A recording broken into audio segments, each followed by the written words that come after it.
Oi, pessoal. Aqui é Maurício Longo, Alexandre Strack, no Mundo Exponencial. Hoje para conversar um pouco com vocês sobre o uso de Open Source como uma solução de baixo custo e que atende a grande parte das necessidades de uma empresa, dependendo do que as pessoas precisam fazer, o que precisam utilizar.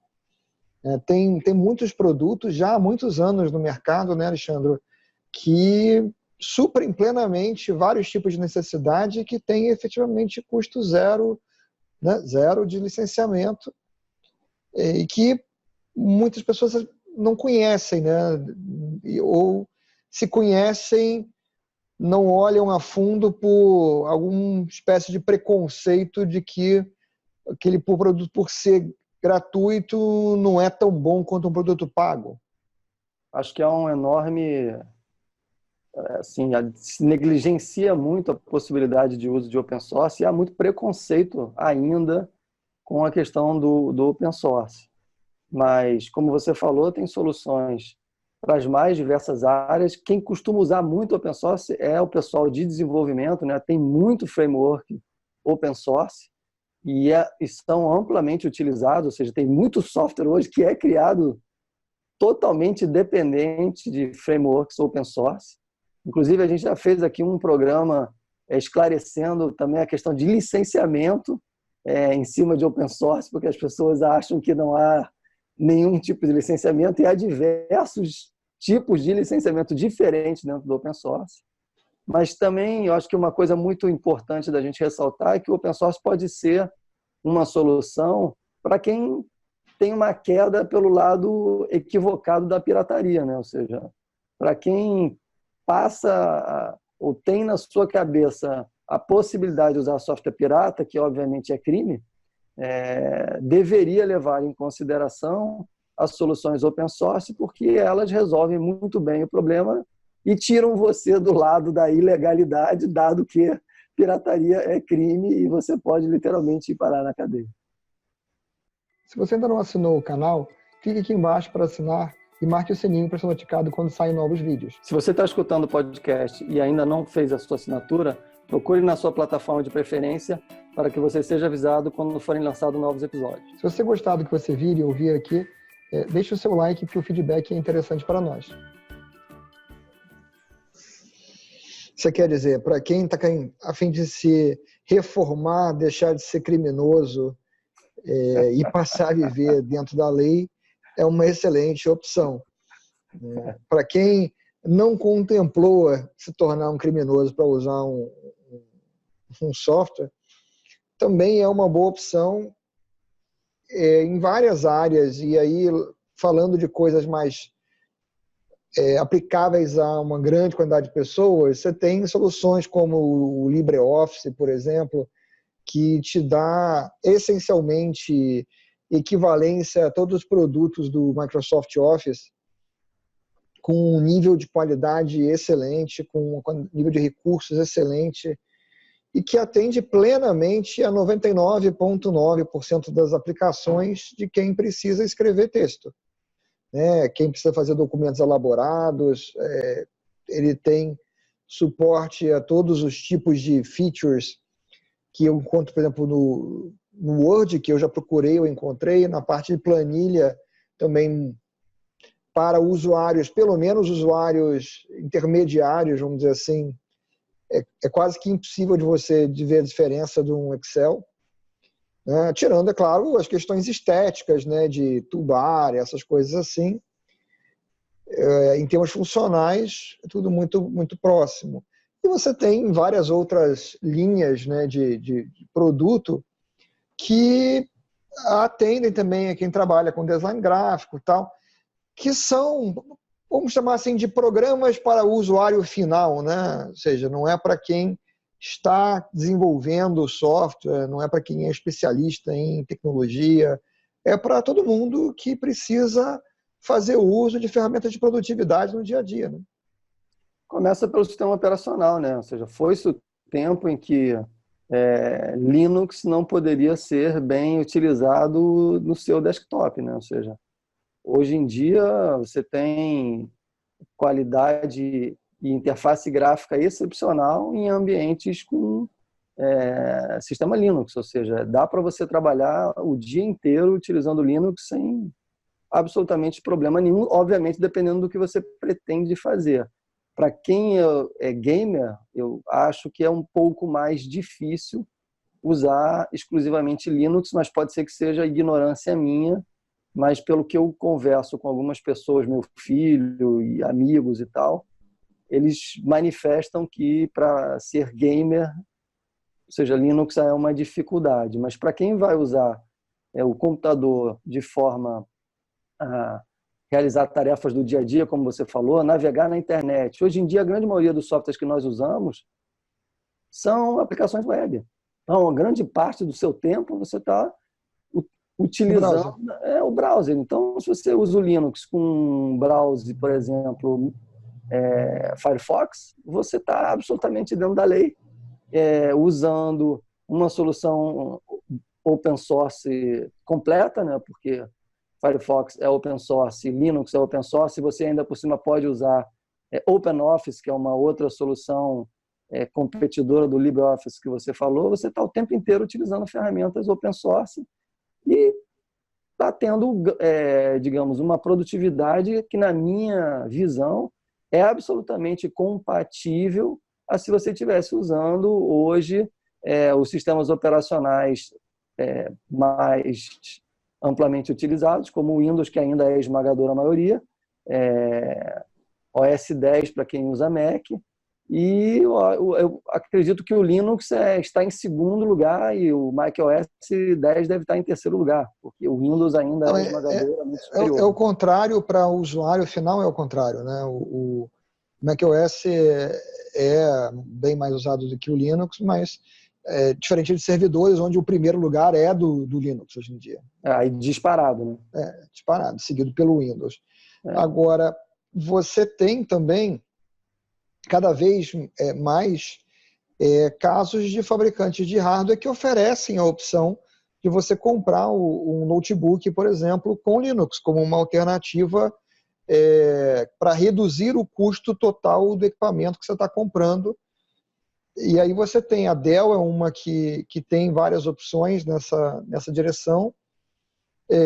Aqui de empresas brasileiras, por exemplo, se eu não me engano, a Multilaser oferece também notebooks de baixo custo com Linux.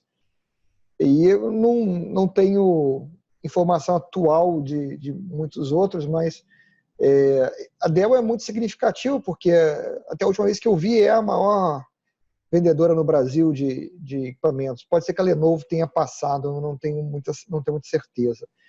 Mas é bastante significativo em termos de percentual de mercado e do fato que ela tem várias opções dessa forma, ou seja, vários modelos você tem a opção de comprar com Linux, né?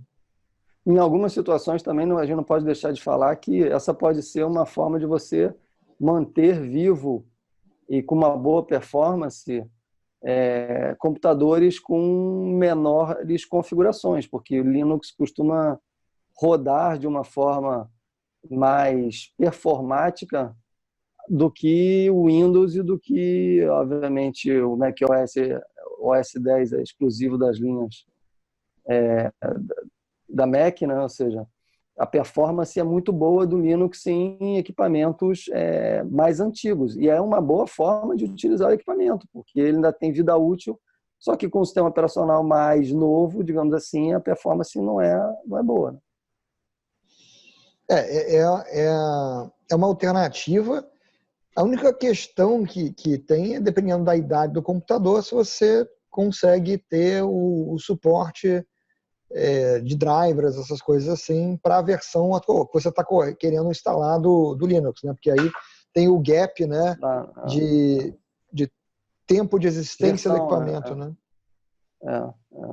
Mas, ou seja, a gente acabou de falando basicamente de softwares de produtividade, né? Mas tem software de edição gráfica, tem software para gravar vídeo, ou seja, tem software para basicamente qualquer tipo de atividade que você desempenha num equipamento normal com os softwares pagos, você tem as versões open source que te dão recursos similares, às vezes não com o mesmo nível de facilidade, né? Porque dado o fato de que você não tem a mesma quantidade de usuário que nas versões pagas, algumas features, às vezes, ou elas não existem, ou elas são um pouco mais difíceis de serem utilizadas, ou seja, não é tão amigável quanto uma versão paga dos sistemas operacionais maiores, digamos assim.